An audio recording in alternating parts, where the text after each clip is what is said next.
Airport since 1999. He's as Vice President and Marketing Director for OSI, Orlando Sanford International. He's played a key role in passenger traffic growing from just over 900,000 in 1999 to 2 million expected in 2013, so a lot of growth.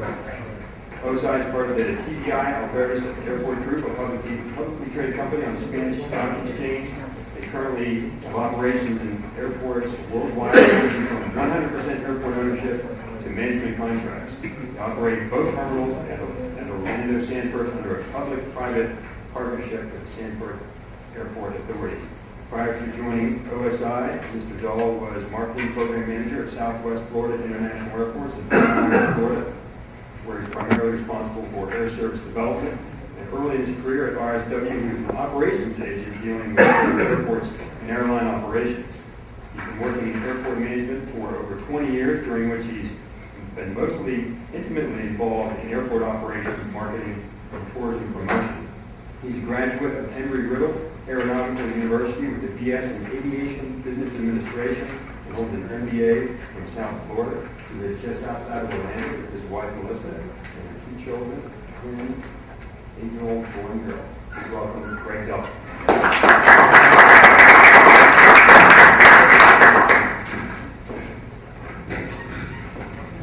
Good morning, and thank you for the kind introduction, Mike.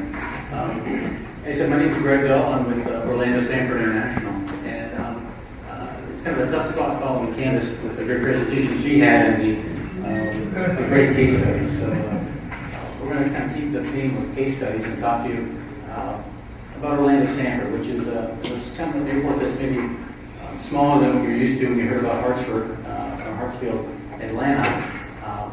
But in the case study, what we'll do is we'll tell a story, and that's generally what you do in air service development, is you tell a story. Usually air service is a story of need.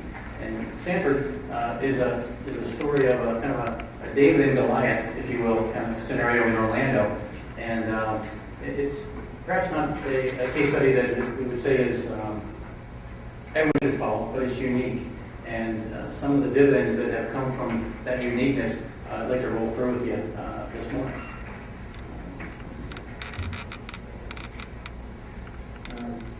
The case study is broken up into 3 parts this morning. A public-private model, which is really key to how Orlando Sanford works. Overview of the facilities and what we have, terminal facilities and runways, those kind of things. And then basically performance review, how all of these things have come together to make Sanford really be relatively successful in a short amount of time.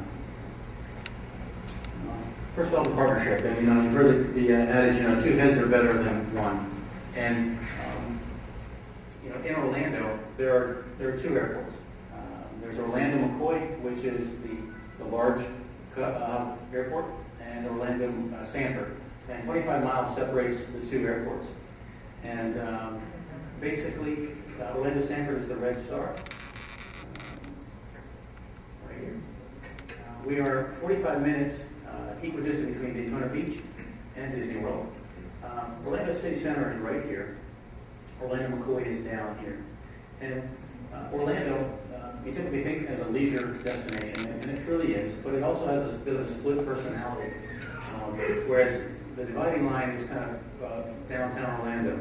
The south side is very leisure focused with Universal, SeaWorld, Walt Disney World, those kind of things. The north side is generally where a lot of the business climate is and what business takes place in Orlando. The fundamental reason for that is the schools. This part of town is in Seminole County, and this part is in Orange County.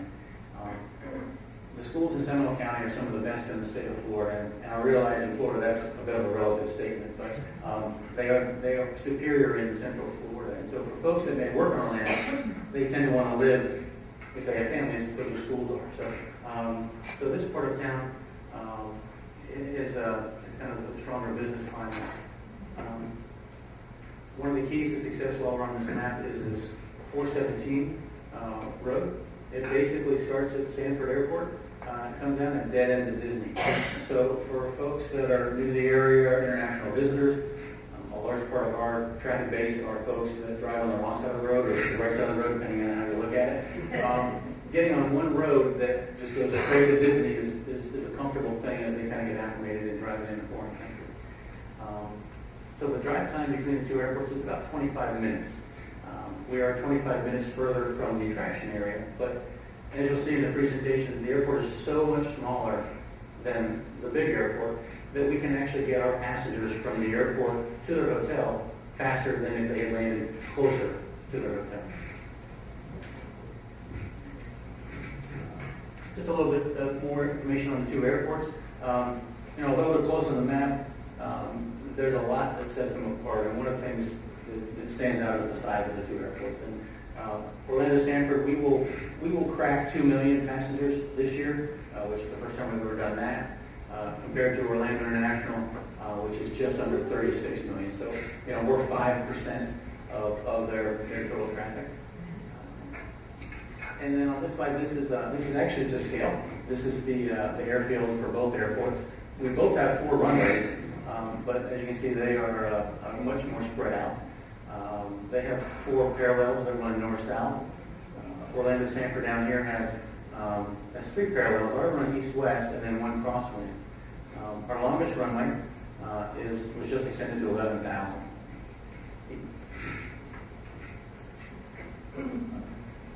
Now we're kind of getting into what really makes the airports different from an operational standpoint. And, Orlando Sanford operates as a public-private partnership. That contrasts with Orlando International and probably most of the airports that you folks are affiliated with that are usually government-based, whether it's city, state, county, or country in some respects, which is the case with Greater Orlando Aviation Authority, owns and operates Orlando International Airport. Orlando Sanford has a public-private partnership, and I work on the private side, and I work for a company called TBI, and we've been involved in Orlando Sanford since about 1997. We work with the airport authority. Orlando Sanford has a governmental entity. It is called the Sanford Airport Authority, and it's an extension of the city of Sanford. So far, TBI has invested about $70 million in Orlando Sanford. So we really put our money where our mouth is with the facility. And one of the things we found with a public-private partnership is that both parties bring something unique to the party, so to speak. And we'll get into that a little bit further in the presentation, but in a sense, the sum is greater than the whole when you have a public-private partnership. And to my knowledge, there is no other U.S. airport that has this kind of structure, where there's a public-private partnership that works as closely as we do. Just a quick profile on the public entity, the Sanford Airport Authority. As I mentioned, they are owned by the city of Sanford. They own the airport.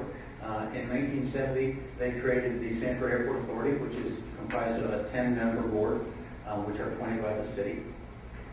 And then the executive director, a VP of Administration, Finance, and Operations, and they have a manager, Operations, Maintenance, and ARF, and then an Information Technology Manager as well.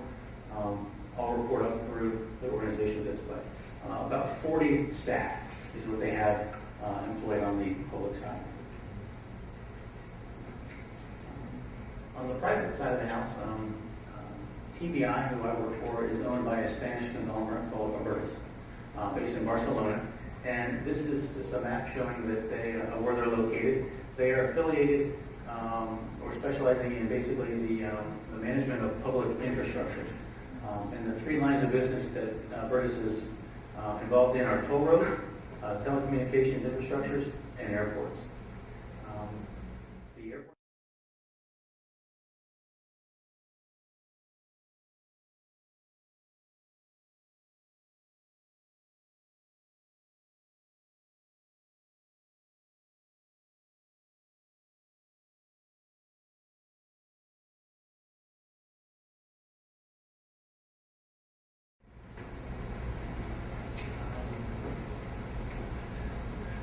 So here we have Abertis, and I mentioned TBI before, and Abertis owns 90% of TBI.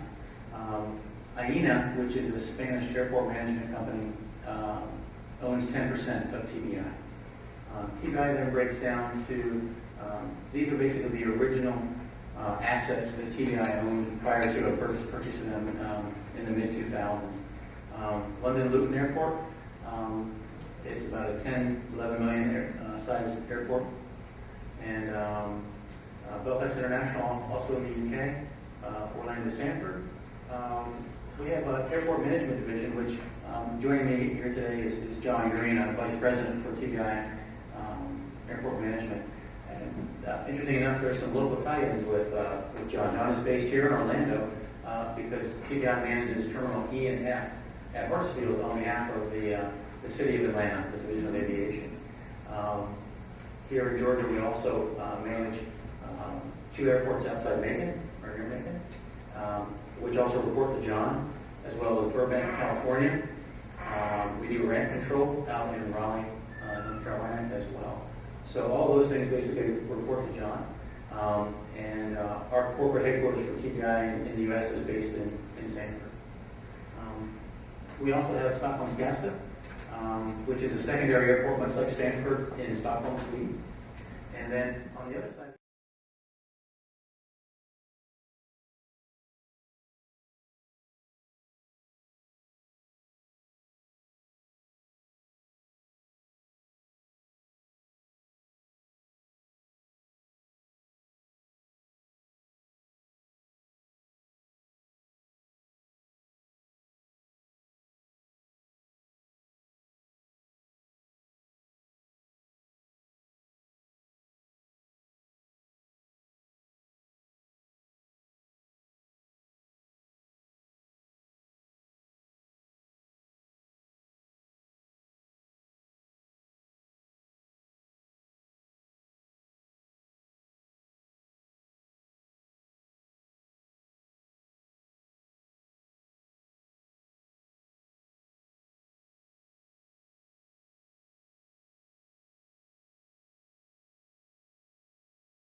that allows us to put a charge on the rental cars that come through the airport, and that funds some of the capital improvements associated with the rental car facilities. As a governmental entity, they have regulatory liability. They are the airport certificate holder. And in most government situations, they have a lot of political capital, whether it be the city, state, or all the way up to Washington. They are the folks that really get it done whenever we might have issues in staffing that we think maybe we want to improve, whether it's TSA or Customs and Border Protection. And then as the landholder, obviously they have ties to the county as well, and we capitalize on that. On a day-to-day basis, they have responsibilities for airfield maintenance. I mentioned that we just finished a runway expansion from 9,600 to 11,000 feet. That was totally their baby, and they funded it through grants. They work with the FAA, with the Air Traffic Control Tower for any airspace issues. The security is also their responsibility for the former 107 requirements. Master plan updates with the FAA, and also the Commerce Park is something that they operate on airport as well, that is another source of revenue for them. For TBI on the private side, we bring private investment to the party. In a lot of the FAA grant monies, there's matchings, and we've been able to provide the matching funds to the airport for those grant monies.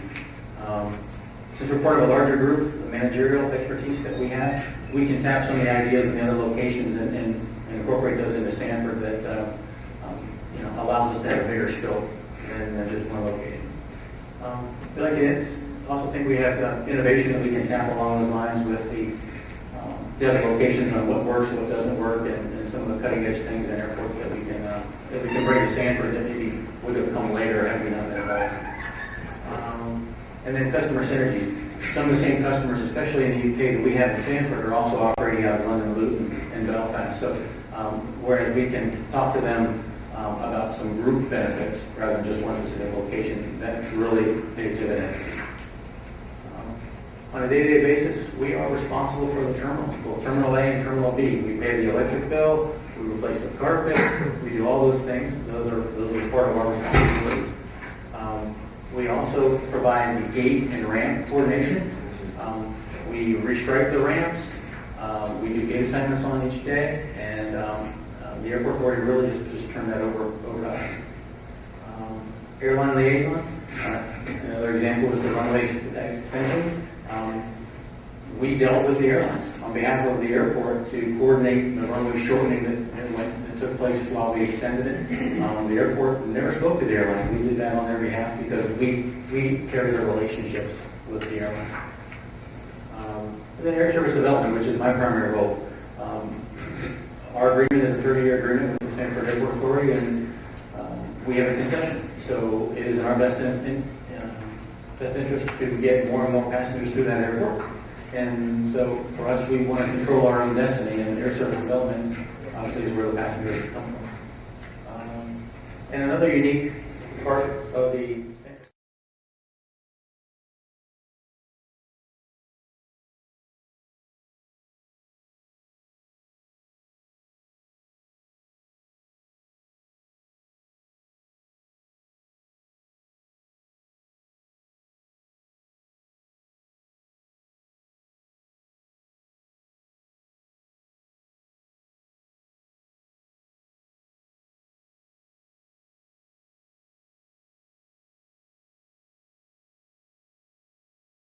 discount ground handling, then that increases my chances of getting a carrier to take Sanford or maybe even move.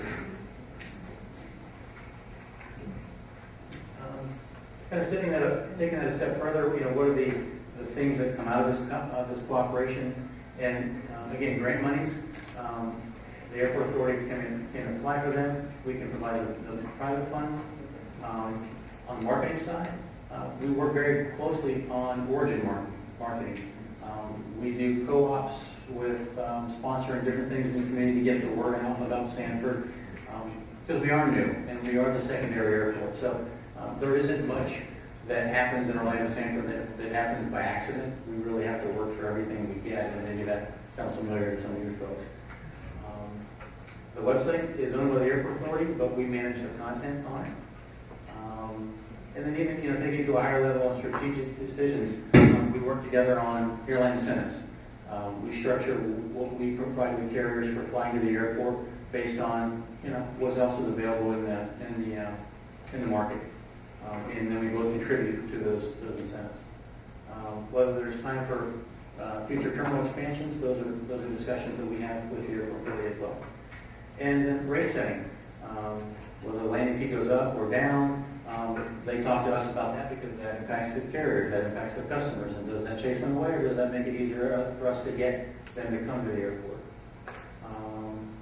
Also, a participating airport use agreement. That is an agreement that we basically put in place in 2005. That was something new. That was to help us secure larger airline operations, particularly Allegiant, which is maybe an airline that you maybe may or have not heard of, and I'll talk about them in a little bit. But it was basically to emulate a signatory agreement at the larger airports, but be a hybrid where it didn't have some of the penalties that sometimes go along with signatory agreements.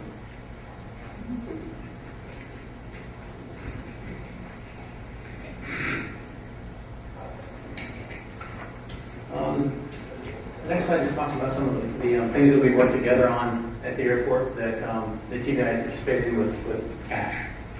And basically going back in 1995, that was when Terminal A was built, and that was originally the brainchild of a company called Central Florida's Terminals.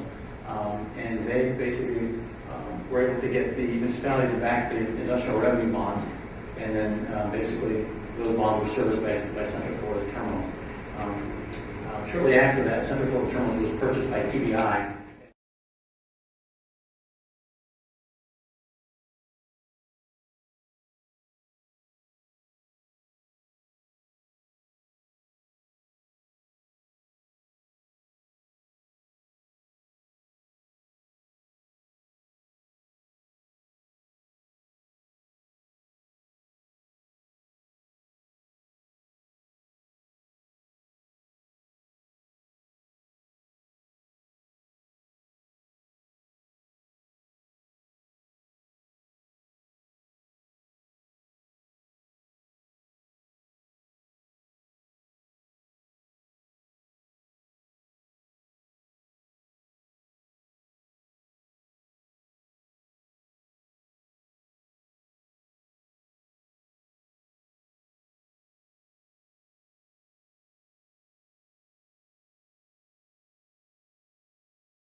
passenger check-in positions, 38 in Terminal A and 29 in Terminal B. Not so glamorous conveyors and carousels, we have 10, 4 are outbound behind the counters, and 6 are inbound for baggage claim devices. Immigration desks, for an airport that's 2 million, we have 28. Orlando International has 32. The reason we have so many is because of the UK market. You've maybe heard of building a church for Easter Sunday. This airport was really built for the UK market because it has a peak on top of peak on top of peak. Traditionally, they like Thursday, Friday, Saturdays to Orlando. They like basically June through October, and they really like mid-afternoon. So we would see 8 to 9 wide bodies show up at one time. So in order for that to happen and not have degradation in service levels, we really had to be overbuilt to do that. TSA, we have 5 lanes, 2 in Terminal A and 3 in Terminal B. Our average wait time for TSA is about 12 minutes. And through Immigration and Customs, our average time through Immigration and Customs is about 45 minutes.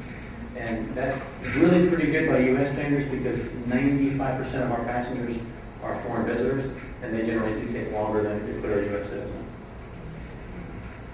Terminal overview, again, Terminal A, Terminal B. Check-in for Terminal A is right here.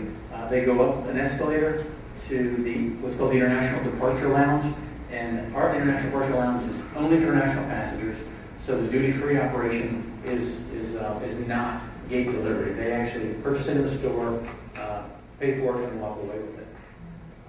International gates, immigration on the reverse on arrival, they come down escalator to the first floor of this building, over to customs, and then they come right up customs, and then here are the rental cars. So, the concept for Sanford is not waterfalls and marble. It is really about, low cost for the airlines and getting people through the facility quickly because ultimately they want to get to their hotel. They're not here to spend time in the airport. They just want to get from point A to point B. And that's about as short a distance as you can get for that to happen. Terminal B, the newer facility, check in here, up an escalator, and then these are the 7 bridges. And the corridor that goes back to immigration is right through here in immigration and then back through. Parking garage, I mentioned before, is located right here. So very compact footprint for the airport. For growth, the master plan calls for growth either this way, if domestic is where the traffic is coming from, or we can go this way for international. I mentioned earlier ground handling, and one of the things that we can offer an airline really is one-stop shopping. When we talk with an airline, we are talking with them, not the airport. And so basically we act as their agent. We give them all the rates and charges to operate the airport.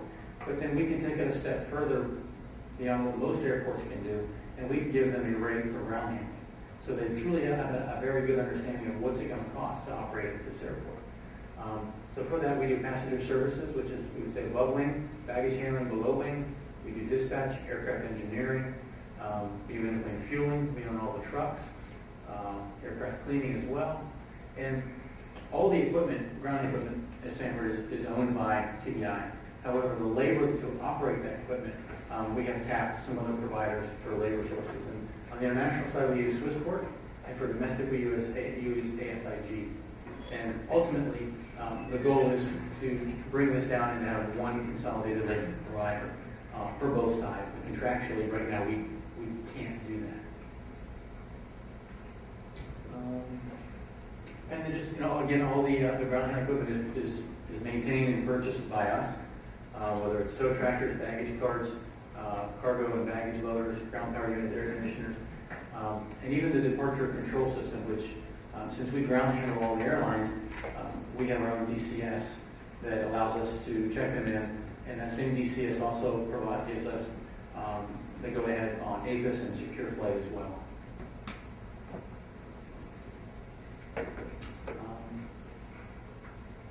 Another service we provide at the airport is public parking. The airport authority has contracted with us to manage the parking lots. And we have 4 locations, a garage with a little over 800 spots, economy 806, and value 330. And you see right here, Terminal A, Terminal B, this is the value lot, this is the garage, and then this is economy. And we do offer a shuttle bus that operates to the terminal, but it's kind of hard to see on this map, but the walk from economy is very short. So, you know, we do, being Florida, we do have some of our passengers are older, and so that's where the shuttle bus is particularly handy. We do overflow into some grass areas here during Thanksgiving and Christmas, and sometimes the 4th of July. All of our exit lanes are automated. During the higher concentration of times for people leaving the parking lot, we will staff it from time to time, but the whole system is built to be automated so that you can basically put your credit card in when you come into the airport.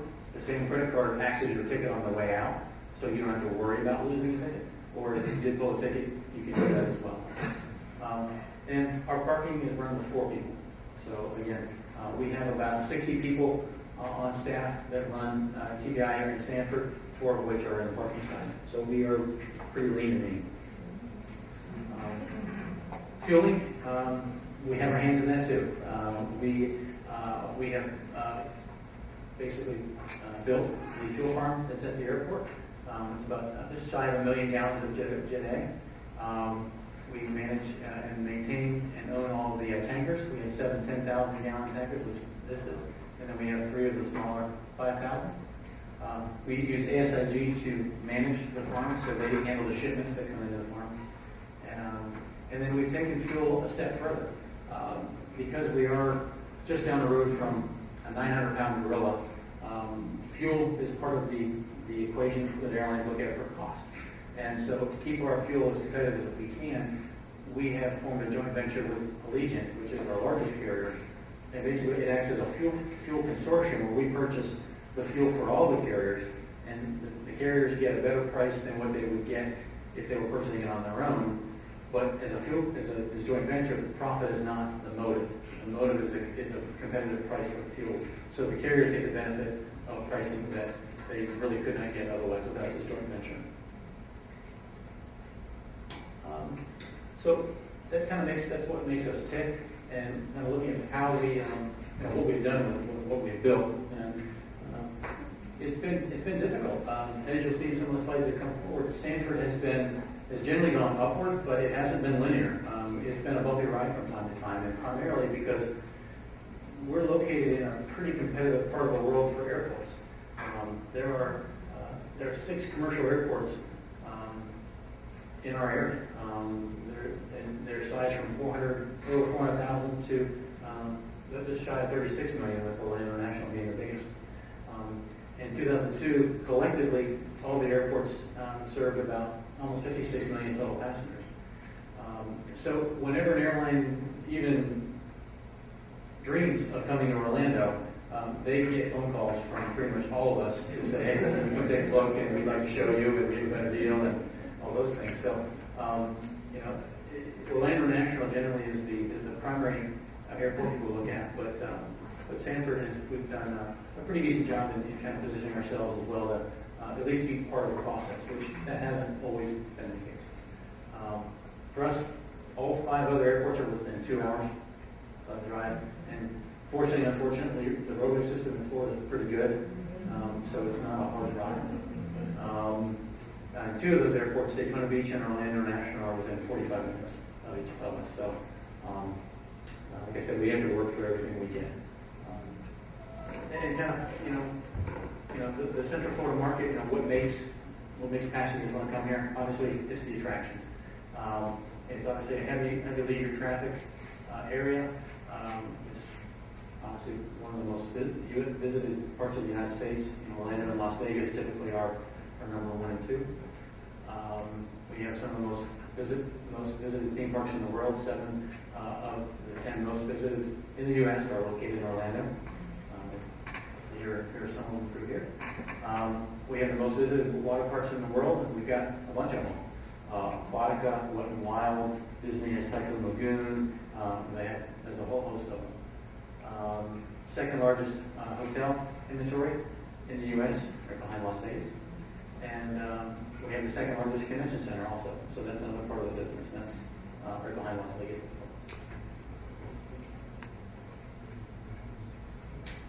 when you look at the catchment area for Central Florida, primarily the Orlando area, it kind of breaks down into 3 areas. And basically, these are defined of where do these people live that they would be better suited by flying out of either Daytona Beach International Airport, Orlando Sanford, or Orlando McCoy.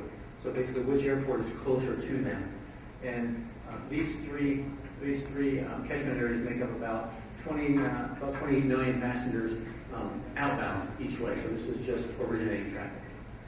Out of that, Orlando Sanford is about 27% of that, and Orlando International is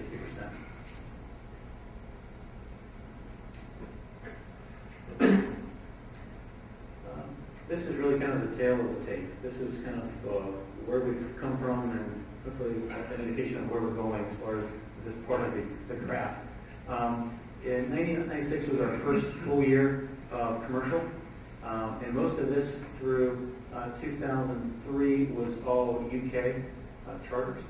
And there was some Pan Am 3 started operating in the airport in 1999.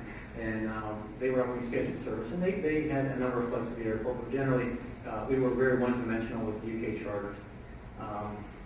2005 is when Allegiant began operating at the airport, and so the story began to change in 2005, and a couple of slides coming through will kind of talk about that change. Things were going really pretty good up through here until 2010. And that was when Allegiant had grown their services, and they thought perhaps that there was a revenue premium that they could get if they operated into Orlando International. And so out of the 30 markets that they were flying into Sanford at the time, they moved the 10 largest to Orlando International. Since it was closer, there was the thought that perhaps people would be willing to pay more to land closer to the attraction. So that experiment lasted exactly 1 year, and they found out that people just want to get there for the cheapest fare that they can get. And the fact that it's a 25-minute longer drive, that was not material enough for them to change anyone's buying habits. Not to mention that their costs to operate at the larger airport were even more than they thought they would be. So 12 months later, in 2011, they moved everything right back, and as they say, the rest is history. They've grown quite significantly at Sanford since then, and that's kind of what we see here. In 2013, again, this will be the first year we think we'll crack 2 million, and hopefully we'll be above that from now on. Since 2005, when we had Allegiant, the makeup of our traffic has changed quite a bit. We were traditionally a charter airport, and that was fine. I mean, you can call us whatever you want, as long as we're making money, we've got passengers, and I don't really have a big issue with what they are. But that did begin to change in 2005 when Allegiant came. And you see, in 2001, 78% of our business was international charter, 22% was scheduled, and that was Pan Am. That was the Pan Am 3 operation. 2012, almost a complete reversal. 79% of our traffic is now scheduled, 21% is international charter. And some of the things that have made it happen is Allegiant, Iceland Air moved from Orlando International to Orlando Sanford in 2006. That was significant. Iceland Air was Orlando International's very first international customer. They are a low-cost transatlantic operator, so they fit very well into Sanford's model. Arcafly operates 2 to 3 flights a week to Amsterdam, scheduled service. And then in 2011, we started to tap into the Brazilian market. We have some Brazilian charters to operate in the summers and then in the winters. And as you know, summers and winters are backwards depending on which way we look at it. But basically, 2 times a year, we see a big influx of the Brazilians. We'd like to make that 12 months of the year, obviously, and so we're working hard to work the shoulder months and kind of grow that business. And then the other part of that, it kind of has some connection to the previous slide, is international versus domestic. And again, we were very one-dimensional earlier on with the UK charters. And that's great when the business is good, but we always knew that things don't last forever. And in this business, you know, it sometimes feels a little like you're playing an 80s game Frogger. You know, you're just trying to step from one lily pad to the next and just stay out of the water. That was what was so important for us to try to get some domestic business here. And so you can see over time, the reds got bigger and bigger, and the blues got smaller and smaller. And we'd like blue to be a little bigger because the red is getting to be a little bit more one-dimensional than we would like again. So hopefully that's where the Brazilian market can help us get some of that back. But some of these things are really beyond our control. With high fuel, that created a lot of consolidation in the UK. There was a time when we had about 7 UK operators. Through consolidation and some airline failures, that's down to 3. And whenever you have consolidation, 1 plus 1 is never 2. It's 1.2, maybe something like that. So that's a real big reason why we've seen the blue come down. That said, we are a small hub airport. And with 2 million passengers, I don't know of any other airport in the U.S. that has as many nonstop routes as we do. Granted, our routes are not every day. The Allegiant model is to fly 2 to 4 times a week. But this is the sexy part of what we do. We like to connect dots, and we like these dots. The orange is all the Allegiant services, and you see some Canadian maple leaves here, and that's because the Allegiant model for them is right now is to stay out of Canada because of all the taxes that are inherent in those, and they try to serve Canada via transborder cities. So for Wagner, Frederick, Plattsburgh, Montreal, Niagara Falls, which is in New York, for Toronto, and then believe it or not, both Grand Forks and Fargo pull from Winnipeg. I think you'll see some other dots across the border pop up as well as time goes on. And they do the same thing down in Texas, where with McAllen trying to tap into Monterey as well. And then over here are UK charters, our national services. You see Iceland with their hub in Iceland, and they connect to at various points in Scandinavia and Europe. And then for the most part, if there's a long runway in the UK, we have a charter there during the summertime, and so that's an important part of the business. And then Brazil, our charters are mostly Sao Paulo, but we also see Porto Alegre, Brasilia, and Rio de Janeiro as well. Like I said, we would like to transition from charters to some scheduled service, and we're hopeful that actually might happen by the end of this year. Just a question: if you can tell me, if you raise your hand, if you've ever heard of Allegiant Air? How many of you have heard of Orlando Sanford before today? It's actually a tie. I was expecting to lose that. Allegiant is basically what's considered an ultra low cost carrier. Very similar model to Orion Air in the UK and Europe. Based in Las Vegas, their structure is to not only sell you the airline ticket, but to sell you everything else they can along the way. The hotel, the rental car, they sell you the seat assignment, they sell you bags. It is really, the airline ticket, the low fare is to get you on the plane. And after that, it's their job to maximize everything they can along the way. And so far, it's worked quite well. They have an excellent balance sheet. They have some of the lowest airport costs in the U.S. They have been profitable for the last 40 quarters. That says it pretty much on its own right there. And they have found a niche, much like all of you have to and that we have to. They fall into a lot of the airports that have been abandoned from 9/11. They fly into small cities. Some airports they fly to, I didn't know there were airports there. Huntington, West Virginia was one that has turned out to be a rock star for a reason. They connect middle America, small town America to Orlando. And Meg and I were just talking earlier about, Orlando being a family market. And whenever you can fly from your hometown airport to Orlando with kids, strollers, bags, anything you can do to make that journey easier, you will do. Your mind changes as a parent. And that is really what is the beauty for Allegiant, is that they can get a good fare out of these small town America because they provide really a more convenient service. And they also have very little competition. For the big boys, they're just too small. Some of these bunkers are just too thin. For the most part, they've always operated MD-8s. They got some 757s the past few years, and they've been operating those primarily to Hawaii from the West Coast. But the big news recently in this part of the U.S. are the Airbuses that are coming.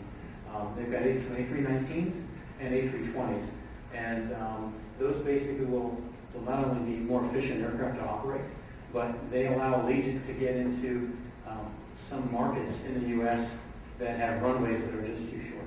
And when you fly into smaller markets, that doesn't necessarily mean they have long runways. They also have small runways. And so the MD-80 that they fly currently, not the most efficient aircraft or high performance. So the Airbuses will allow them to fly further from Sanford and to fly into markets that they can't get into currently.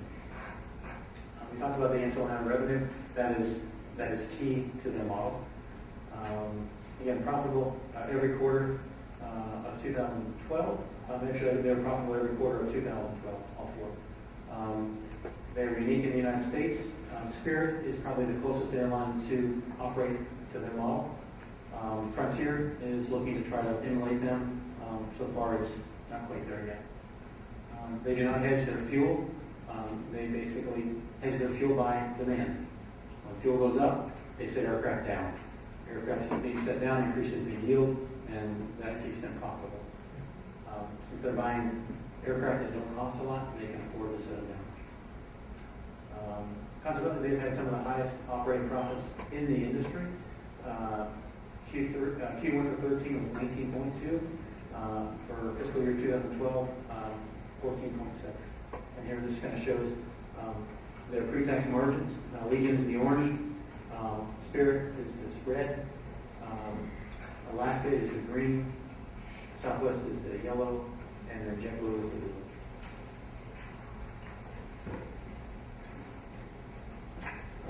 So Allegiant is very important to us. We're also pretty important to them as well, fortunately. And, you know, in airline and airport relationships, that you hope that lasts as long as it can, because things can change.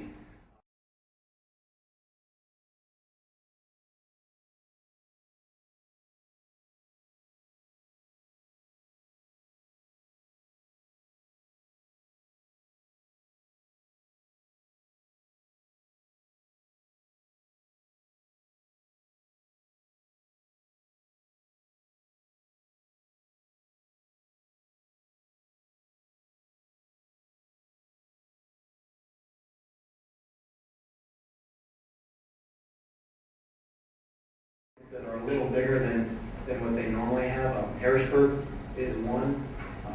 They kind of talk, that's a kind of a more traditional market. And there's some talk of them maybe moving into some airports up in this area that are a little bit even bigger than what Allegiant traditionally has operated. Going forward, you know, as the air service guy at Sanford, you know, we never really met an airline we don't like. But we are conscious that we aren't for everyone. And so for us, you know, on the domestic side, we work well with carriers that are not aligned with SkyTeam, you know, Star Alliance, those kind of things. So we are conscious of where our niche is. Not to say we don't talk to the Deltas and Uniteds of the world, we do. But we think, you know, those are very difficult to get them to move. So those discussions that we have are saying, hey, you know, the next step in our evolution is point-to-point. We have point-to-point to a hub. You know, it kind of depends on, the grass is always greener on their side. We have all these point-to-points, but we don't have any connection to a hub. And so, you know, you always kind of want both. And so for us, at some point, we would like, you know, some connection to a hub. But for us, domestic is our highest priority, just because it is the market in Orlando. 93% of the passengers that come through Orlando are domestic. You tend to think of Orlando as this international market. It's not. I mean, it does have international services, but domestic is really what pays the bills. We are ultimately best geared for low costs and ultra low costs. We built our business on ad hocs. You know, you can fly into Sanford and be a big fish and a small pond. Fly somewhere else, you're a small fish and a big pond. So, you know, the ad hocs, they get a level of service that they just could not get anyplace else. And again, the hub connection. Internationally, we always pursue those as well. That is the highest yield business that we can get in Orlando. And right now, as Candace mentioned, Brazil is on everyone's radar. We want more of that. Mexico as well.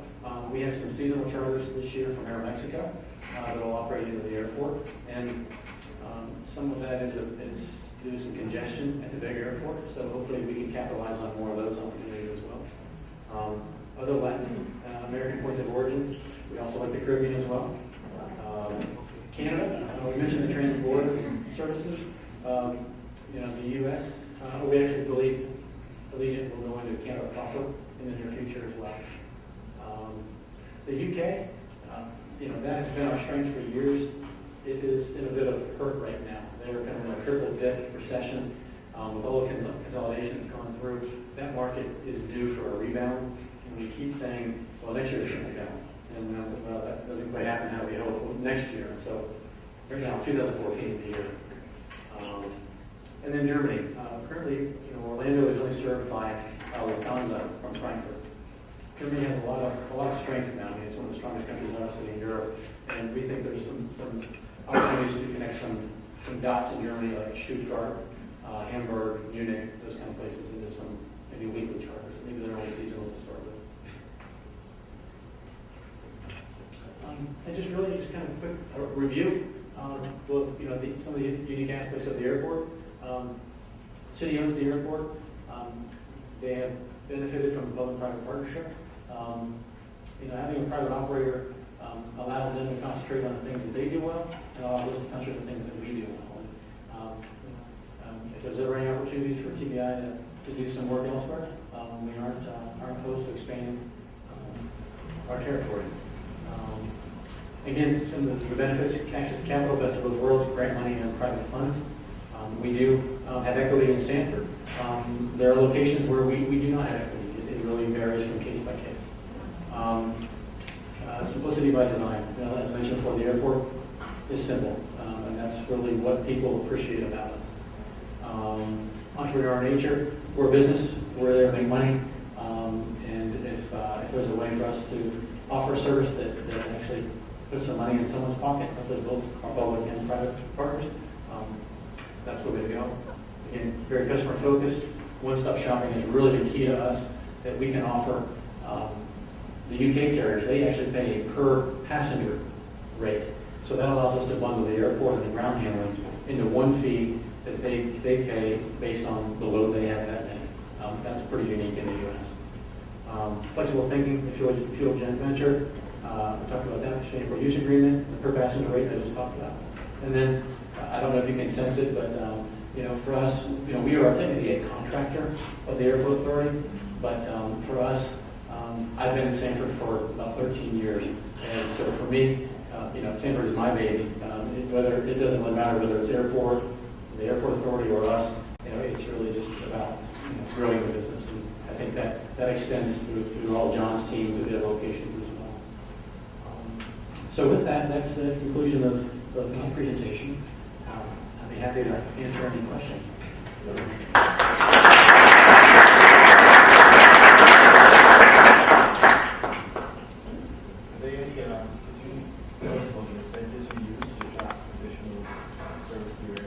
Sure. It varies from carrier to carrier based on the level of service they provide. But generally speaking, TBI will provide $25,000 in marketing support for up to possibly 7 years for the carrier. We work with the airport authority to waive landing fees for at least 1 year. And on top of that, we go and work with Seminole County, which, as I mentioned before, there's Orange County and then there's Seminole County. And the Seminole County folks are very keen to grow the services of the airport, so they will often match our contributions as well. So we have in the past, Iceland as an example, we were able to get a match for them, and we offered them $75,000 in marketing support each year for 7 years. And landing fee, a waiver on top of that. Plus, then we would do marketing support with them. As a private company, we don't like to say no. If it's good for the carrier and it's good for us, it's going to drive the business. We will do things on top of what we've actually said we will do. Is that published, or is that just a relationship, business partnership? As a private company, we can operate a little differently than the municipality. So we don't publish ours, but what we do specifically. But the airport authority has a $25,000 and 12-month plan fee. That is their published incentive for scheduled services. And one last question, how do you handle the peaks? You mentioned the UK charters often coming at the same time, 28 deaths. How do you manage those peaks with government agencies? A very good question. That, for us, that is a kind of a constant battle because we fight for resources. You have Orlando International, Orlando Sanford, and Port Canaveral, all within basically the same customs jurisdiction. So that's good and it's bad. We can share staff. We do have staff that drive around, but we do have to pull in some of that political capital from time to time to get staff. You may have 28 deaths, but I don't mean you have 28 homes. Exactly. Right. Yeah. Yeah. We do have excellent staffing. As you can tell by the 45-minute processing time, you can't do that with good staffing, without good staffing. The thing that helps us quite a bit is Congressman John Micah, who was head of the aviation subcommittee. We were in his district. And so that allows us a little bit of clout in Washington to get a little push when we need it. Okay, sorry, one more question. Yeah. I have two questions. Okay. You mentioned the experiment that Allegiant had in moving traffic to Orlando Airport. Yet, you also mentioned that there was, what they found out is that the cost gap was quite significant. What is that cost gap, if you know it? And then the second question is, it seems like you would be a good model for Spirit to come in. Have you had discussions with Spirit? And if they have been unsuccessful, why? What can we all learn in your discussions with Spirit? First question with the Allegiant Airport experiment. The costs that they said publicly were about $4 per passenger difference on a facility. I assume it was facility ground handling. But another part of that cost difference, and we maximized during our airline presentations, is the fact that we are located north of MCO. You saw from Allegiant's route structure, everything they fly is from the north-south. So there's 25 minutes drive time difference. Allegiant found that the same flight from Allentown, Pennsylvania to Sanford took 5 minutes longer to get to MCO and 5 minutes longer up, not to mention longer taxi times. So that really exacerbated the $4 rate difference that they were seeing on a cost standpoint. That offset by no higher yield, no premium, was not a winning combination. So we were originally told when we got the bad news that it would be a 2 or 3 year experiment. We were really surprised when we got the call 8 months later saying, can we talk about bringing this back? So, the second question on Spirit, we think we are a great opportunity for Spirit. We find Spirit to be a little bit difficult to get through to sometimes. There is the Magical Express that is available at Orlando International, and so for some carriers they think that is very important because if they don't have this free transportation from the airport to Disney, which is what this Magical Express does, that people won't fly them anymore. And that was actually kind of tied back to Allegiant. Allegiant thought that too. But that Magical Express takes money out of both of our pockets because then they didn't run a car. And so Allegiant didn't get the ancillary sale on that either. So we have just not been able to get through to Spirit that the benefit outweighs the loss. So I would really like to give you some advice on how to crack that, but I might actually need to hear it from you because we have not got there yet with them. Thank you.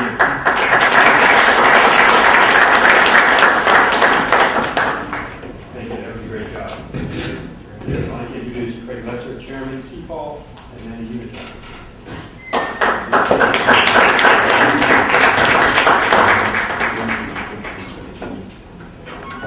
I won't ask how y'all are doing because we've been through that, and I think after now in your third day here in Georgia, you've all become Southerners. They're doing this on purpose, exchanging microphones. Steve always does this so I can give him a longer introduction. In all seriousness, Steve Green is from Savannah, Georgia, our coastal city, which in recent years has become really the sparkling example of economic development in our state.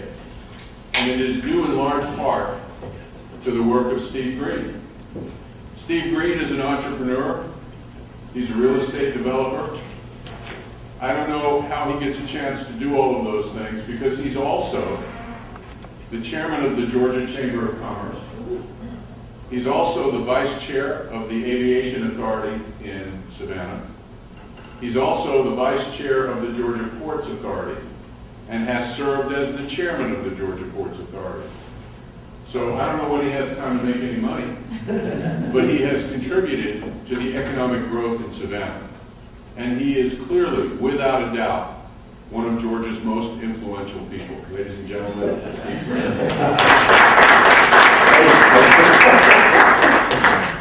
That's just the way I wrote it, Craig. You're very kind.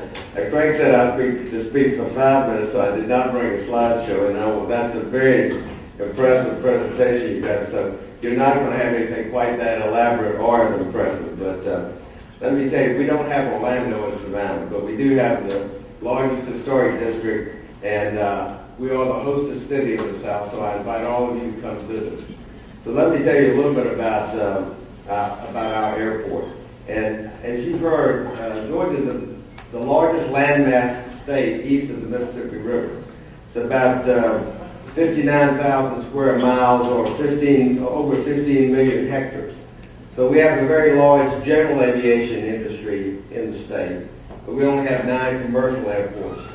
And I know you've heard about Hartsfield-Jackson, which is certainly the largest airport in Georgia and the busiest airport in the world. The second largest airport in the state is the Savannah Airport. It was originally built for the city of Savannah. But the geography of the state of Georgia, the Savannah River divides, I like to think, unites, joins the state of South Carolina and Georgia. That geography has made the Savannah Airport the regional airport for Hilton Head, Bluffton, Beaufort, South Carolina, and Savannah. So we, over the years, have become a regional airport for the low country of South Carolina and Georgia. But the airport itself is technically owned by the city of Savannah, operated by the Savannah Airport Commission, which is an instrument legally of the city of Savannah. It has a 5-person commission that governs the airport that's appointed by the Savannah City Council.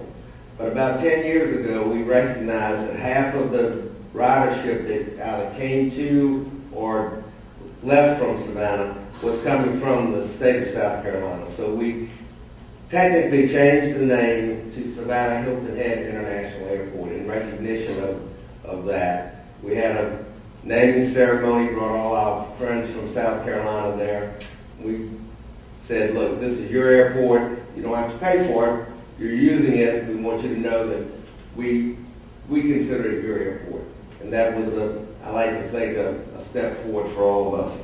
So in 1993, we built a new airport terminal, $70 million. At that time, we had about 943,000 enplanements. Today, we're around 1.6 million.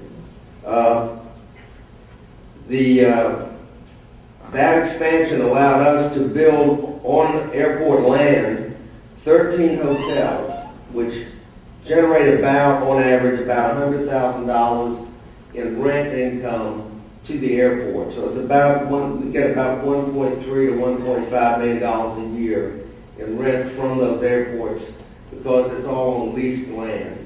If you have land that you acquire through FAA loans or grants, you can't sell that property to an entity. If you do, that money has to go back to the FAA. But you can enter into long-term leases, and that money then can stay with the airport. Because we also have such a huge ridership from South Carolina, we have a number, I think we have nine rental car agencies at the airport, which generate a disproportionate amount of revenue for an airport our size because people are renting cars going over to Hilton Head for long periods of time. So we get a good bit of revenue from the rental car agencies, which airports our size generally don't enjoy. Additionally, we have supported and helped grow the hospitality industry in South Carolina. Hilton Head has a tourism industry last year that generated about 2.5 million visitors. They have the Heritage Golf Tournament, which has been a mainstay on the PGA Tour for the last 18 years, and their hospitality industry generates about $985 million annually. Savannah has about 7.9 million overnight visitors every year, and that generates about $2 billion annually. And a lot of that's a drive time tourist, but a good bit comes to the airport. And we feel that the airport has been particularly instrumental in the film festival, the music festival, and the fashion festival that's been generated through SCAD, the Savannah College of Art and Design. And so from an economic development standpoint, we think the airport has been extremely important to the tourism and hospitality industries, both in Hilton Head and in Savannah. From a technical aspect, we have two main runways. The main runway is 9,350 feet, and our crosswind runway is 7,000 feet. They can accommodate almost any commercial, general aviation, or military aircraft that currently flies. We have two fixed-base operations that support our general aviation operations, and we have 7 commercial airlines that provide daily nonstop service to Dallas-Fort Worth, Houston, Philadelphia, New York, Chicago, Charlotte, Washington, D.C., and Atlanta. The airport has been very important in attracting industries such as Imperial Sugar, International Paper, Mitsubishi, and JCB. And of course, it was absolutely critical in attracting Gulfstream Aviation when it first located in Savannah. And Gulfstream's latest expansions, which were in 2006 and 2010, which combined created 3,300 new jobs and over $900 million in new capital construction. Those two expansions were the equivalent of what the Kia automobile manufacturing plant in Columbus generated in Columbus. So Gulfstream today now employs over 5,000 people. And we believe that, in conjunction with the Boeing plant in South Carolina, are going to provide the impetus for a new cluster of aviation manufacturing between South Carolina and Georgia. So in terms of the impact for economic development from the airport, I think you can see that it's pretty extraordinary for a community the size of Savannah and the Hilton Head area. The overall impact annually in direct jobs is about 21,000.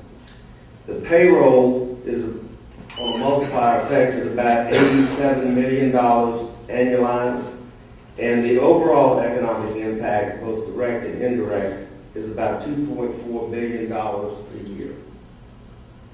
So that's my 5 minutes. If you have any questions, I'll be happy to try to answer them. I know I threw a lot of statistics at you. Yes, ma'am. We were talking about trying to do a mini hub of aviation manufacturers, and you decided to go. Do you have anybody else in mind that you're particularly courting? Well, I can tell you about. That you can discuss. Right. I can talk in categories. We're having conversations with some folks that manufacture wings. Then there would be some cross-pollination, I know, between Boeing, Gulfstream, and another customer of this particular company. There are 2 companies that do a lot of work on interiors that do finished work for Gulfstream and also for Boeing. And There's a good bit of work, flight safety, that does a lot of pilot training. There's another company that's looking at that area. So there's a good bit of ancillary services that we're very optimistic about. And we really think that with the addition of a couple of those folks, it's going to bring a lot of skilled workers in the aviation trade that really bodes well for us in the long run. Well, congratulations. Well, thank you. Sometimes it's better to be lucky than good. Absolutely. Well, the harder you work, it's up the luckier you The get. lucky you get. Little airport to the south of you, Jacksonville, is looking at space tourism and a space license. Houston is doing carousel, has already received it. Have you thought about that, something to add to your cluster? We have not, candidly. I really don't see that, but we have not had any exposure around the space industry. I was recently on the red carpet tour, and there's a company that's looking for a location either in North Florida or South Georgia location to launch rockets. Well, these aren't rockets, these are suborbital.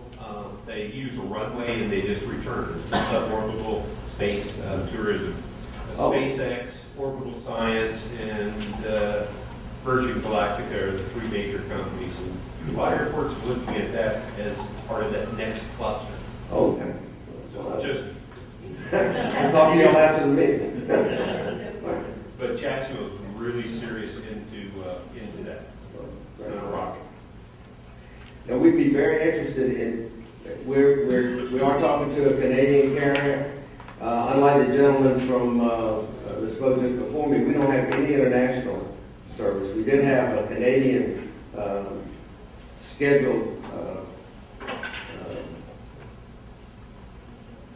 what do you call charter, I think, scheduled charter service about 10 years ago. We haven't been able to attract anybody else. So we would love to have some to the south if there's anybody that represents a charter service. So I'll be available for a conversation.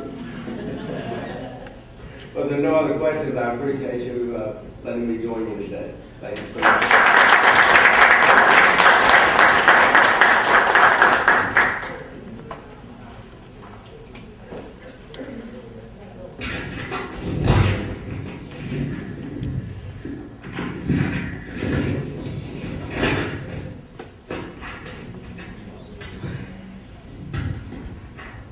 Well, the last session, everybody. Get everybody just to stand up for a second. Let's move. We just need to bear a half hour with me and we'll be graduating. I guess, cue this up for you.